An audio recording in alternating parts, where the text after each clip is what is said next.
और अब आपको बताएं कि पाकिस्तान क्रिकेट बोर्ड ने स्पिनर आसिफ आफरीदी पर 2 साल की पाबंदी आयद कर दी है। आसिफ पर पाकिस्तान क्रिकेट बोर्ड के एंटी करप्शन कोड की खिलाफवर्जी पर पाबंदी आयद की गई है। आसिफ आफरीदी पर फिक्सिंग की पेशकश को रिपोर्ट न करने पर पाबंदी आयद की गई है। क्रिकेट बोर्ड ने स्पिनर आसिफ आफरीदी पर 2 साल की पाबंदी आयद कर दी।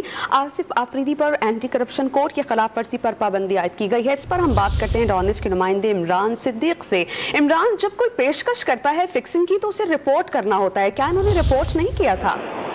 हाँ जी बिल्कुल। आसिफ आफरीदी जो कि हमारे जराये के मुताबिक कश्मीर प्रीमियर लीग में उनको शायद एक ऑफर हुई थी, जो कि वक्त पर उन्होंने पाकिस्तान क्रिकेट बोर्ड को रिपोर्ट नहीं किया और उन्होंने इस बात को एक्सेप्ट भी कर लिया है, जिसके बाद पाकिस्तान क्रिकेट बोर्ड ने उन पर 2 साल की पाबंदी आयद की है। वो किसी भी किस्म की क्रिकेट की सरगर्मी में हिस्सा नहीं ले सकेंगे और ये पाबंदी जो है वो सितंबर से अप्लाई होगी और 2 साल के बाद उनका रिहैब जो है वो दोबारा शुरू करके वो क्रिकेट के लिए वापसी आ सके। जी बहुत शुक्रिया इमरान, आप हमें अपडेट कर रहे थे। क्रिकेट बोर्ड ने स्पिनर आसिफ आफरीदी पर 2 साल की पाबंदी आयद कर दी है।